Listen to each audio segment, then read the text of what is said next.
Hello दोस्तों, आप सबका बहुत बहुत स्वागत है आपके अपने चैनल गणेशाय वर्ल्ड में। दोस्तों, आज की वीडियो में हम क्लास 12th केमिस्ट्री में यूनिट 8 को स्टार्ट कर रहे हैं। दोस्तों, इसका नाम है पी ब्लॉक के तत्व सेकंड। इसके पहले हमने यूनिट 7 में पी ब्लॉक के तत्व फर्स्ट को पढ़ लिया है, तो उसकी सभी वीडियो आपको चैनल की प्लेलिस्ट में मिल जाएंगी। ठीक है, तो आज से हम यूनिट 8 करते हैं स्टार्ट, जिसका नाम है पी ब्लॉक के तत्व सेकंड, है ना। इसको इंग्लिश में बोलते हैं पी ब्लॉक एलिमेंट सेकंड। अब दोस्तों, सेकंड की बात आई कि ये पी ब्लॉक के तत्व सेकंड क्या चीज है, तो दोस्तों इसमें हमें क्या करना है, पी ब्लॉक के तत्व सेकंड में हमें 17वें वर्ग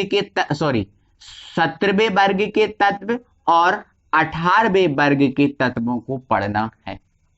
इससे पहले पी ब्लॉक के तत्व फर्स्ट में हमने 15वें वर्ग और 16वें वर्ग के तत्व को कंप्लीट कर लिया है। ठीक है, तो इस पी ब्लॉक के तत्व सेकंड में हम 17वें और 18वें वर्ग के तत्वों को कंप्लीट करेंगे। तो सबसे पहले हम आपको 17वें वर्ग के तत्वों के बारे में बताएंगे, इनको पूरा कंप्लीट करेंगे। इसके बाद हम 18वें वर्ग के तत्वों को कंप्लीट करेंगे, है ना। तो हम स्टार्ट करते हैं 17वें वर्ग के तत्वों को।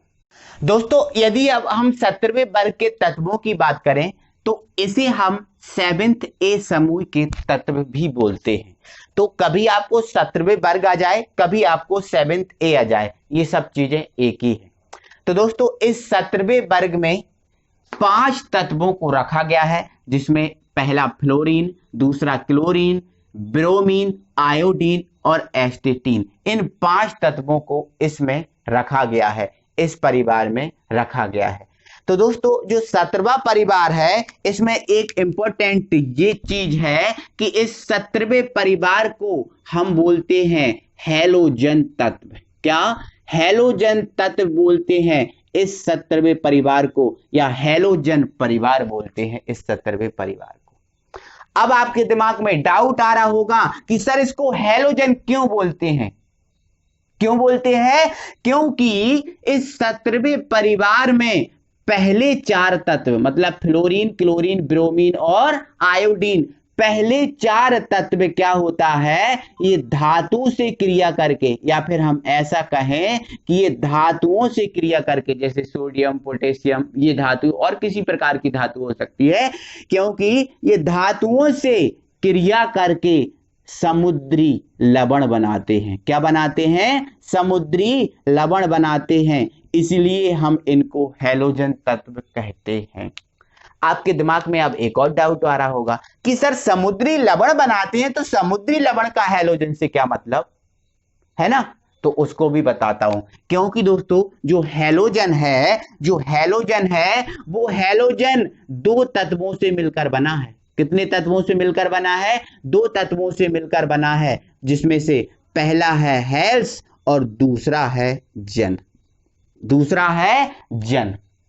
अब इस हेल्स का मतलब होता है समुद्री लवण। क्या होता है? समुद्री लवण। और इस जन का मतलब होता है बनाने वाला। इस जन का मतलब क्या होता है? बनाने वाला। तो समुद्री लवण बनाने वाला, और समुद्री लवण मतलब हेल्स और बनाने वाला मतलब जन, और हेल्स और जन को यदि हम जोड़ देंगे तो क्या बन जाएगा? हैलोजन। तो इस समुद्री लवण को ट्रांसलेट किस में कर दिया गया? पूरा हैलोजन में, इसीलिए हम इसको बोलते हैं हैलोजन तत्व या हैलोजन परिवार।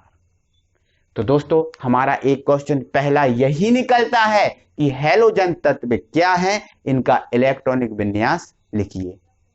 तो आपका आंसर क्या हो जाएगा? आपका आंसर हो जाएगा 17वें वर्ग के तत्वों में पहले 4 तत्व धातुओं से क्रिया करके समुद्री लवण बनाते हैं, इसीलिए इन्हें हैलोजन तत्व कहते हैं। क्योंकि हैलोजन बराबर हेल्स प्लस जन, और इस हेल्स का मतलब समुद्री लवण और इस जन का मतलब बनाने वाला। पूरी परिभाषा लिखोगे और क्योंकि लगाकर आप क्या लिख दोगे? क्योंकि लगाकर आप ये लिख दोगे, इतना एरो लगा के आपका काम बन जाएगा। तो ये हैलोजन तत्व क्यों कहलाते हैं, आपको क्लियर हो गया होगा। अब ये तत्व ये हैं। अब इन तत्वों की बात करें दोस्तों, तो इन तत्वों में जो हमारा फ्लोरीन, क्या जो फ्लोरीन होता है वो फ्लोरीन एक गैसीय अवस्था में होता है। किस अवस्था में होता है, गैस अवस्था में होता है। और जो क्लोरीन होता है वो भी गैस अवस्था में होता है। कौन सी अवस्था में, गैस अवस्था में। तो जो फ्लोरीन और क्लोरीन होते हैं वो कौन सी अवस्था में होते हैं, गैस अवस्था में। लेकिन जो ब्रोमीन होता है वो ब्रोमीन द्रव अवस्था में रहता है। कौन सी अवस्था में, द्रव अवस्था में। और अब बचे तत्व दो, आयोडीन और एस्टेटीन, तो ये ठोस अवस्था में होते हैं। कौन सी अवस्था में, ठोस अवस्था में होते हैं। क्लियर है कहानी, इतना। इसके बाद दोस्तों अब जो 17वें परिवार है, इस 17वें परिवार का जो अंतिम कोष होता है, इस अंतिम कोष में ये 7 इलेक्ट्रॉन रखते हैं। फ्लोरीन परिवार का जो अंतिम कोष होता है, अंतिम कक्षा होती है, उस कक्षा में कितने इलेक्ट्रॉन होते हैं, 7 इलेक्ट्रॉन होते हैं। इसीलिए इसका अधिकतम संयोजकता इसकी कितनी हो सकती है, 7 हो सकती है। इसलिए अधिकतम संयोजकता कितनी हो सकती है, 7 हो सकती है। किसकी, इस परिवार की। ठीक है, तो इतना याद रखना है कि जो हैलोजन परिवार है उसके अंतिम कक्षा में कितने इलेक्ट्रॉन होते हैं, 7 इलेक्ट्रॉन होते हैं। अब दोस्तों हम इसका इलेक्ट्रॉनिक विन्यास देखते हैं। दोस्तों अब हम 17वें वर्ग के तत्व के इलेक्ट्रॉनिक विन्यास पर बात करेंगे कि इसका इलेक्ट्रॉनिक जो विन्यास है वो किस टाइप से होता है। तो दोस्तों तत्व आपको पता है 5 है, इनके संकेत आपको पता है ये होते हैं। परमाणु क्रमांक की जरूरत पड़ती है हमें इलेक्ट्रॉनिक विन्यास के लिए, तो फ्लोरीन का 9 होता है, क्लोरीन का 17, ब्रोमीन का 35, आयोडीन का 53 और एस्टेटीन का 85 होता है। ये आपको चीज पता होनी चाहिए। ठीक है, और नहीं भी पता है दोस्तों तो आप एक इस मैजिक नंबर से परमाणु क्रमांक को आप याद रख सकते हैं। ये मैजिक नंबर है हमारा। ठीक है, यदि हमें किसी पहले तत्व का ही परमाणु क्रमांक पता है तो उन बाकी सभी तत्व का हम परमाणु क्रमांक याद रख सकते हैं। बस आपको ये देखना होता है कि तत्व कितने हैं। इसमें तत्व कितने हैं, 1 2 3 4 5। तो ये जो मैजिक नंबर ट्रिक है ये हमारी 4 की लगेगी। अगर 7 तत्व हैं तो 6 की लगती है, 5 हैं तो 4 की लगती है और 4 हैं तो 3 की लगती है। तो इसमें 5 तत्व हैं तो हमें ट्रिक कितने की लगाना है, 4 की लगाना है। अब 4 की लगाना है तो छोड़े कहां से, तो देखो 1 2 3 4 हमें पीछे से काउंट करना है और पीछे से 1 2 3 4 यहां तक आ रहा है, मतलब इन दोनों को आप छोड़ दो। अब पहले का परमाणु क्रमांक हमें पता है कितना है, 9 है ना। तो इस 9 में हम 8 जोड़ देंगे तो क्या हो जाएगा, 17 हो जाएगा। इस 17 में हम 18 जोड़ देंगे तो हो जाएगा 35 हो जाएगा। अब इस 35 में हम 18 जोड़ देंगे तो हमें क्या प्राप्त हो जाएगा, 53 प्राप्त हो जाएगा। और इस 53 में हम 32 जोड़ देंगे तो हमें 85 प्राप्त हो जाएगा। इस टाइप से हम परमाणु क्रमांक को याद रख सकते हैं।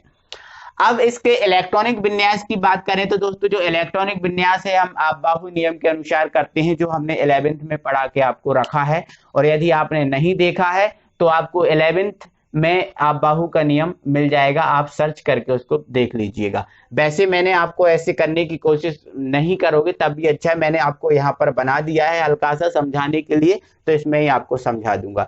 इसमें कितने इलेक्ट्रॉन है, 9। इन 9 इलेक्ट्रॉनों को भरना है तो सबसे पहले हमारा भराता है 1s, तो ये हो जाएगा हमारा 1s², क्योंकि s में 2 इलेक्ट्रॉन भराते हैं। इसके बाद ये हमारा भराता है 2s, तो कॉमा लगा दिया 2s²। इसके बाद हमें भराता है p, तो p में कितने इलेक्ट्रॉन भराते हैं, 6 इलेक्ट्रॉन भराते हैं। लेकिन हम 4 इलेक्ट्रॉन को भर चुके हैं, हमारे पास केवल कितने इलेक्ट्रॉन बचे हैं, 5। तो जो p है उस p में हम 5 ही इलेक्ट्रॉन भरेंगे। भराते 6 इलेक्ट्रॉन है बट हमारे पास 6 इलेक्ट्रॉन है ही नहीं, तो हम कहां से भर देंगे, हमारे पास 5 ही इलेक्ट्रॉन बचे तो 5 इलेक्ट्रॉन हमने भर दिए। ये हमारा फ्लोरीन का इलेक्ट्रॉनिक विन्यास हो गया। अब इस 17 इलेक्ट्रॉनों को भरेंगे तो हमारा वही क्रम चलेगा, पहले हमारा 1s² भराएगा, पहले हमारा इसके बाद 2s² और इसके बाद हमारा 2p भराता है।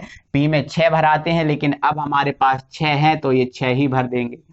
इस 2p के बाद भराता है हमारा 3s, तो 3s में 2 इलेक्ट्रॉन भराते हैं s में, तो ये 2 भर दिए। तो 2 और 2 4 और 6 10 और 2 12। अब हमारे पास 5 इलेक्ट्रॉन और बचे हैं। तो 3s के बाद कौन भराता है 3p, तो 3p में हम कितने भर देंगे 5 इलेक्ट्रॉन भर देंगे।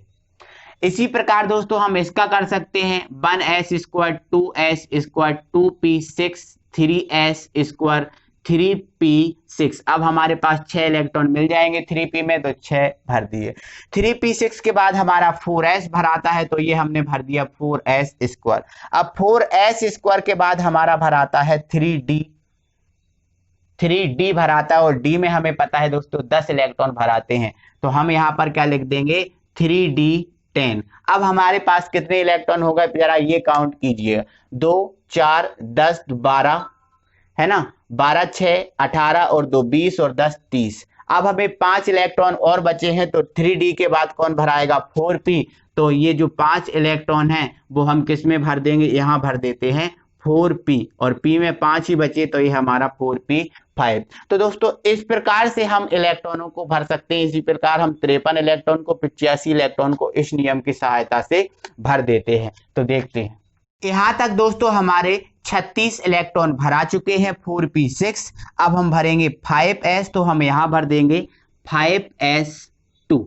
इसके बाद दोस्तों 5s के बाद हमारा 4d भराएगा, तो 4d10। ठीक है, इस 4d10 के बाद हम भरेंगे 5p। तो यहां तक दोस्तों हमारे 48 इलेक्ट्रॉन भरा चुके हैं, 5 इलेक्ट्रॉन और बचे हैं, तो उन 5 इलेक्ट्रॉन को हम भर देंगे 5p5। तो ये हमारे 53 इलेक्ट्रॉन टोटल भर चुके हैं।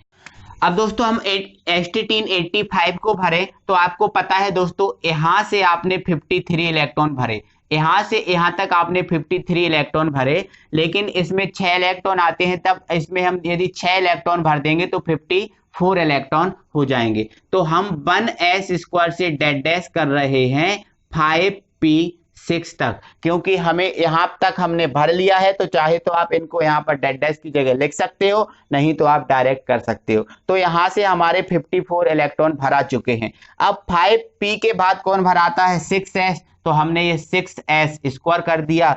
इस 6s स्क्वायर के बाद हमारा क्या भराता है 4f, है ना, और f में आपको पता है 14 इलेक्ट्रॉन भराते हैं, तो ये 14 इलेक्ट्रॉन हमने भर दिए। इसके बाद हमारा भराता है 5d10, तो ये 5d10 हो गया, ये भर दिया। अब हम इलेक्ट्रॉन काउंट कर लेते हैं कितने, तो 54 तो यहां तक हमारे हो गए हैं, 2 ये 56 और 56 और 14 को हम जोड़ देंगे तो कितना हो जाएगा 70, और 70 और 10 कितना 80। अब हमारे पास 5 इलेक्ट्रॉन और बचे हैं जो भरा जाएंगे 6p में, तो 6p5। तो इस प्रकार से दोस्तों इसका ये पूरा सब इलेक्ट्रॉनिक विन्यास हो गया है पूरा। आई होप कि आपको समझ में आ गया होगा। तो दोस्तों आई होप कि आपको सब समझ में आया है। तो दोस्तों वीडियो आपको थोड़ा सा भी अच्छा लगा है तो दोस्तों वीडियो को लाइक करना ना भूलें, अपने दोस्तों लोगों को शेयर करें, और यदि अभी तक आपने हमारे चैनल को सब्सक्राइब नहीं किया है